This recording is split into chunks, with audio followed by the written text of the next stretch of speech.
This is the Doc and Krueger cast, the official podcast of Doc and Krueger Games. Season 1, Episode 8, Season Finales in the Roll With It system.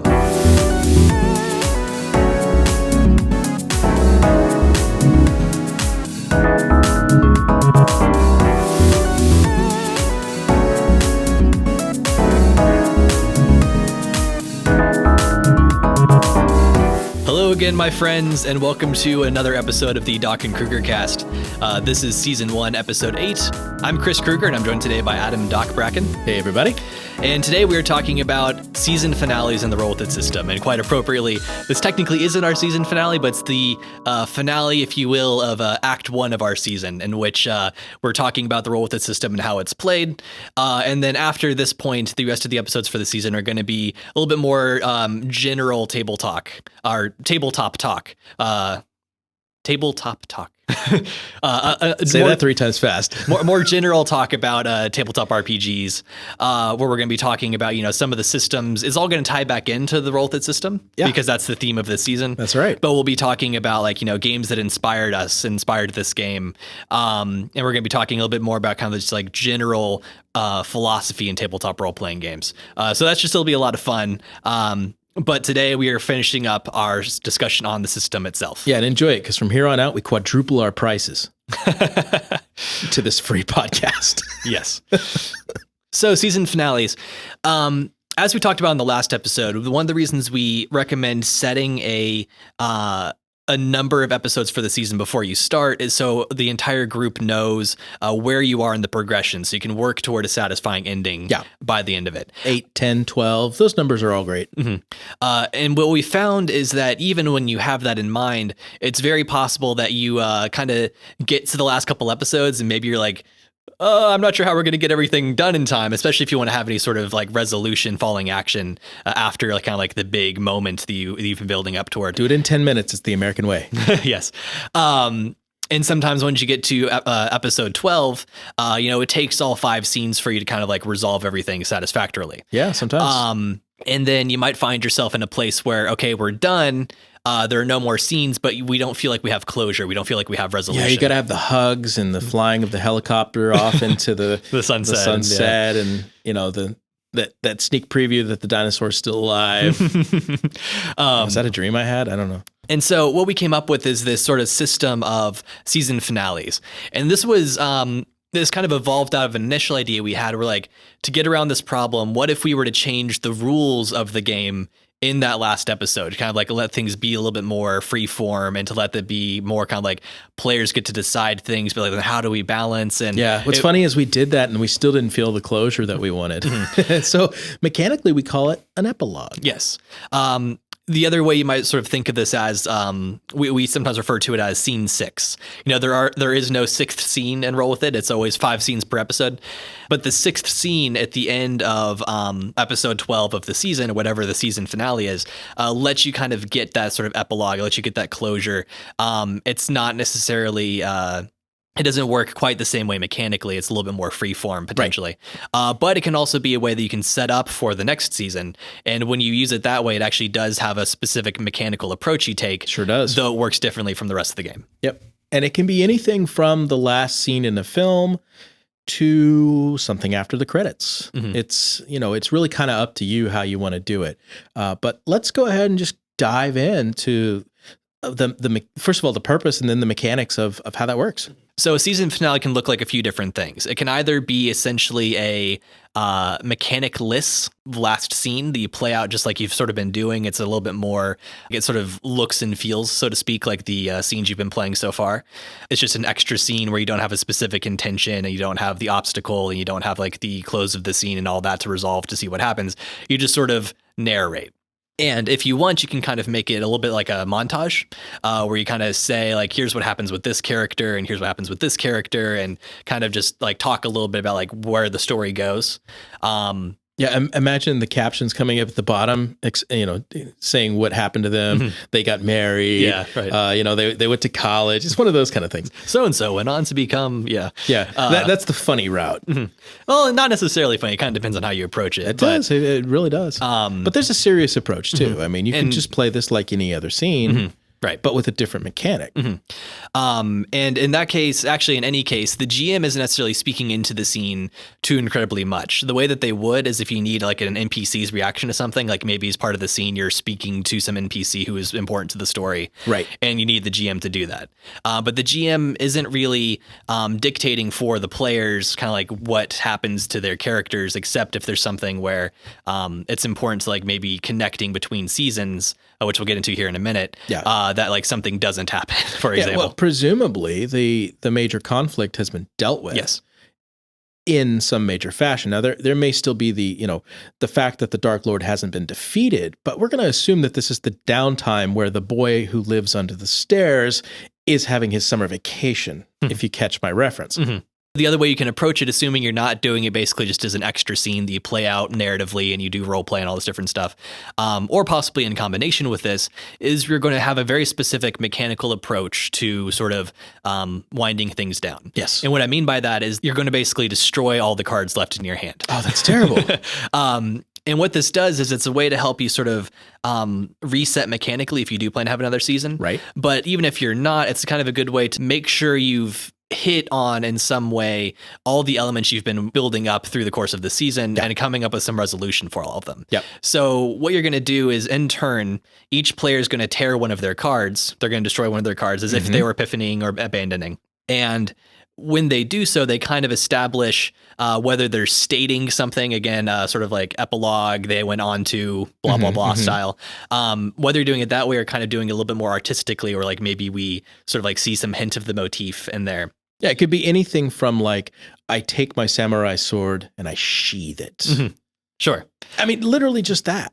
We sort of see it again. We're reminded of it. And this is a kind of a chance for us to see, even if you don't plan to carry it over, which we'll get to here in just a few moments, what that motif has come to mean in the story and possibly hinting at what it could mean moving forward. And when you destroy that card, assuming you want to sort of take this mechanical approach, when you carry your characters over into a new season, when you start that new season, rather than doing the usual character creation process where you have 6 stars and you spend it to get cards and to add stars to those cards, it's based on what you do mechanically with destroying your cards. So when you destroy one, you can either choose to basically keep that motif and recycle it in the next season. Yeah, it carries over. But what happens is it gets reset to 0 stars. It's not going to be the star value that it was whenever you tear it. The other thing you can do is retire it, which is kind of like abandoning or epiphanying, where you're basically not going to use it anymore.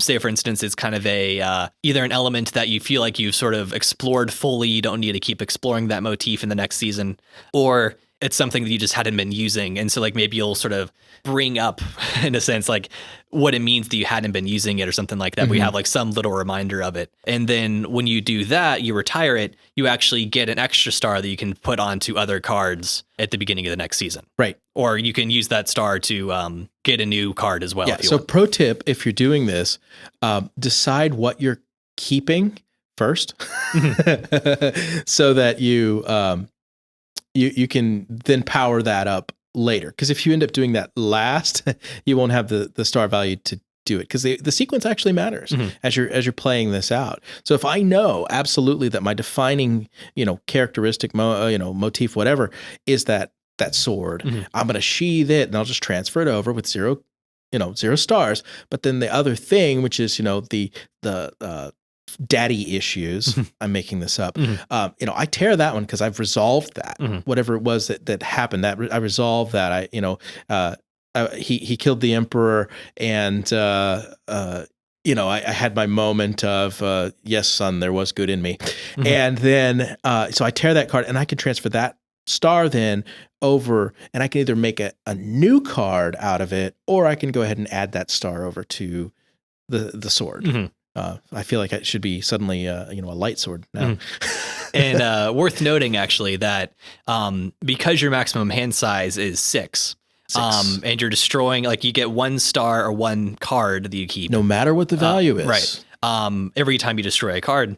So if you finish the game with 6 cards, which you may or may not, you have a full 6 stars effectively to work with, just like in character creation. Yeah. If you finish the season with fewer than that, then you're actually going to have fewer stars to work with in character creation. That's right. There's a cool side effect of this, and this is why we encourage you to go ahead and do this process this way instead of giving everybody 6 stars left.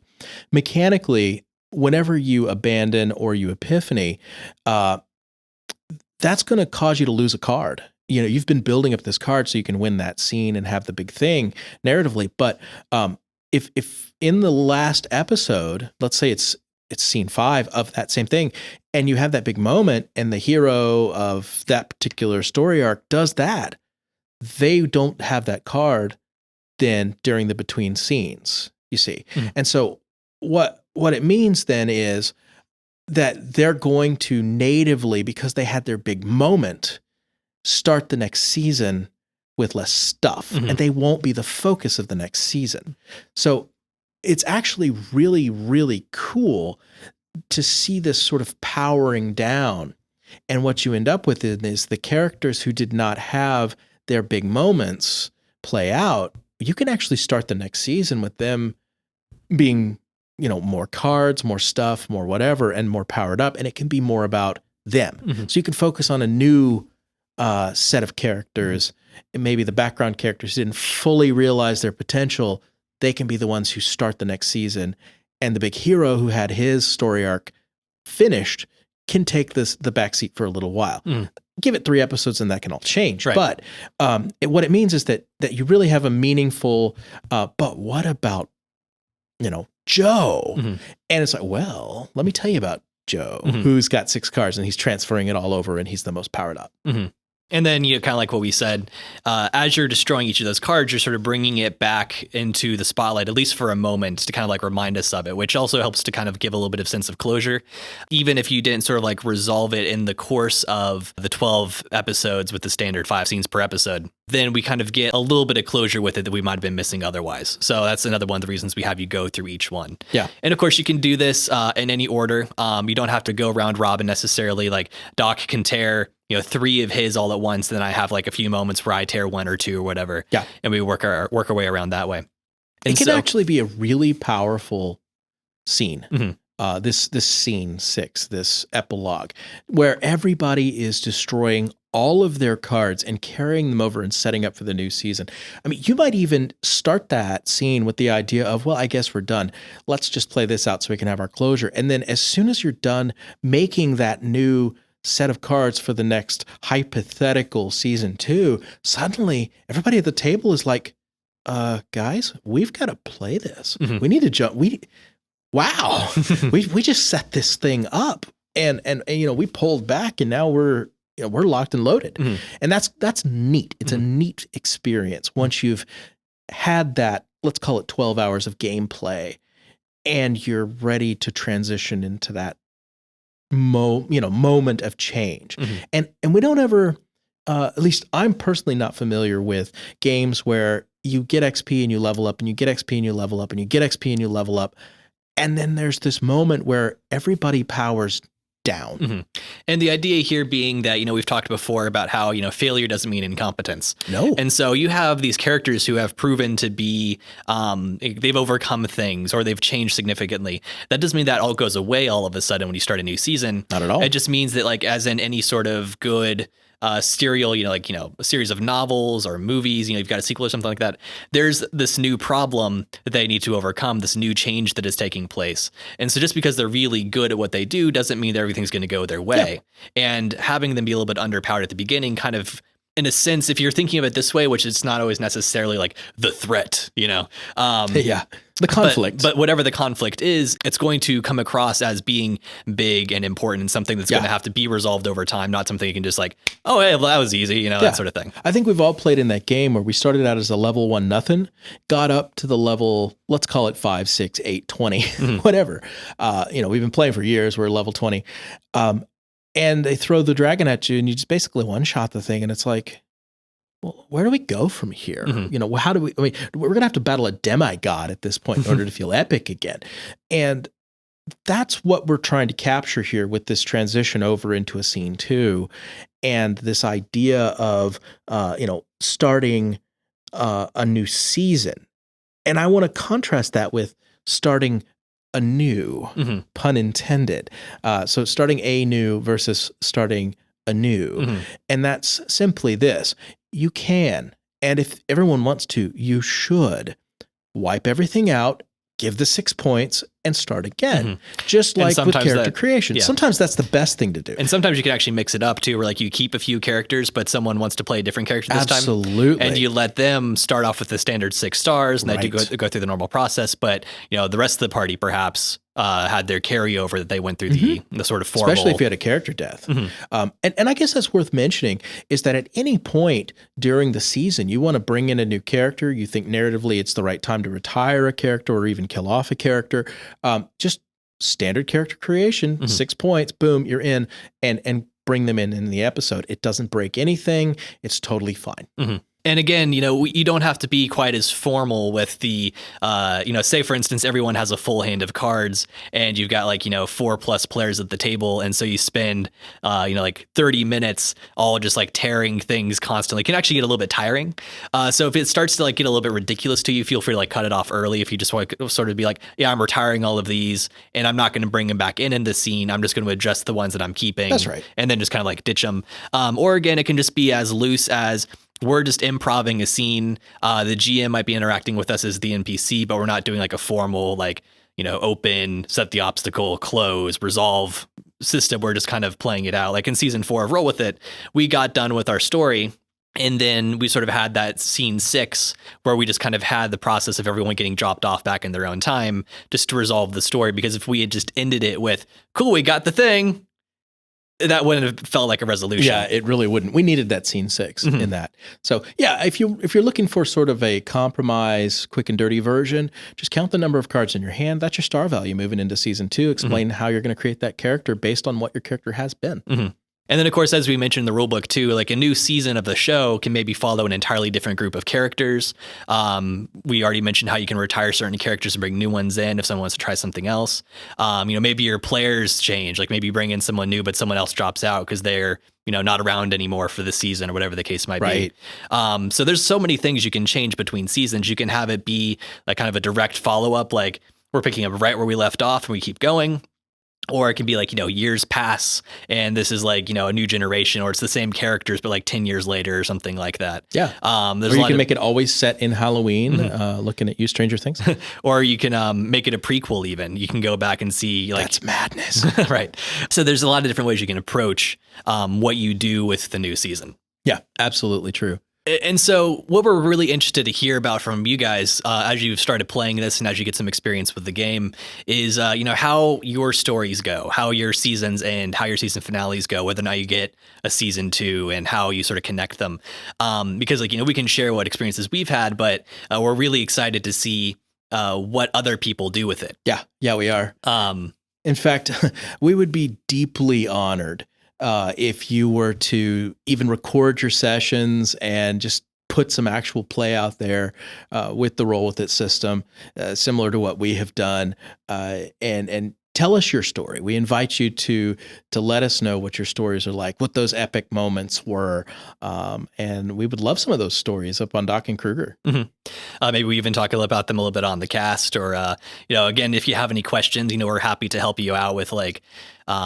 At some point we plan to add an FAQ potentially to the rule book in a future update of things that we hear from players. But if you come up with something like really cool, like, hey, we had this situation, here's how we handled it. That could be helpful to someone else who might have run into something similar.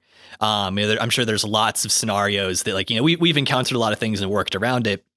But I'm sure with a different group and a different story, things will come up that we can't even think of. Oh, no kidding. And so we're excited to hear what it is that you guys come up with so that we can explore that and share it with the other players. What rules, hacks, and all kinds of things. How your epic story ended up being what it was and that sort of thing. Well, we had incredible fun designing this system. It really ended up being something that we've used for our own actual play show. About 2 years in the making too. So yeah, it really is. But the truth is, we wouldn't have done it or couldn't have done it if not for the players, and that's you. And so we are so absolutely thankful for you being out there and that relationship between the designer, developer, and the player / fan Can we call them fans? Are you fans? I don't know. Maybe not. But we hope you're fans. We'd love for you to be fans. Yeah, but no pressure. Yeah, it's a relationship, and it's a give and take relationship. We need you. Mm-hmm. I mean, the game that we designed is influenced very heavily by other games that have come before and other stories we've heard told through those games. Because we're players too, and we are fans. We're definitely fans. Those that we cite in the rules as being inspirations. So if you like the system and you like the show and, you have enjoyed all of this, then we thank you. We deeply, deeply thank you. And if you are inspired to give back for us to have a little food on the table during our next project, then we thank you for that too. But ultimately, we love creating, and that we're going to keep doing it. For sure. Well, thank you for joining us, everyone, for Season 1, Episode 8 of the Doc and Krueger cast, our discussion on season finales. And since this is a sort of season finale, although the season's still going to keep going, thank you again for joining us for this whole little run of going through the rules and of how to play it. I'm sure there's still plenty more we could say. Maybe we'll follow up later in the season with, again, those things that we hear from you about how your experience was, any questions that come up.